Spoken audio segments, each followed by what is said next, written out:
Welcome to GWIL Mathematics.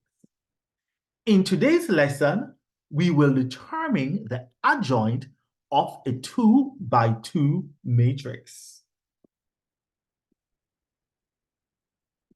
Let's get started.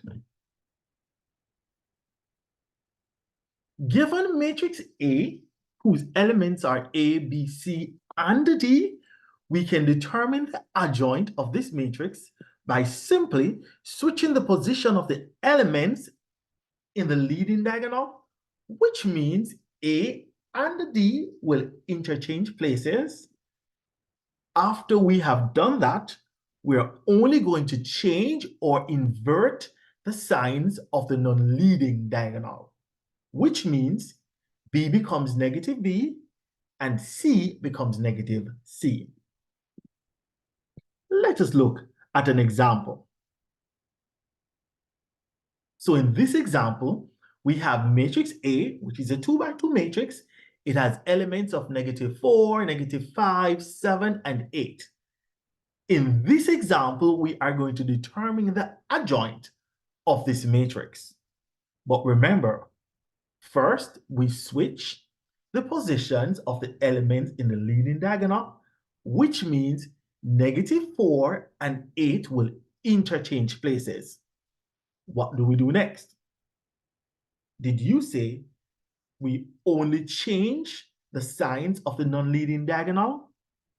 You're correct. So when we negate the signs, we get 5, -7. Fantastic. Let us look at another example. But this time, I want you to pause the screen for 15 seconds and attempt this question.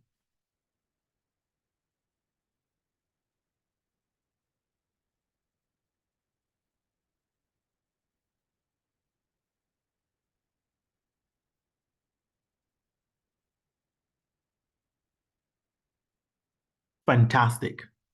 What did you get for your answer? Let us work it together. So in this matrix, matrix E, the elements are 6, 5, -9, -1.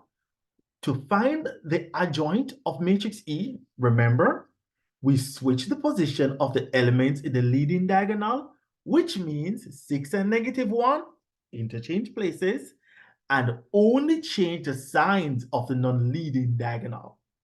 When we change the signs of the non-leading diagonal, we must get -5, 9. Did you get this for your answer? Brilliant. We have come to the end of our lesson. In our next lesson, we are going to be evaluating the determinant of a 2 by 2 matrix. Before you go, remember to like, share, subscribe, and leave a comment. I'll see you in our next video.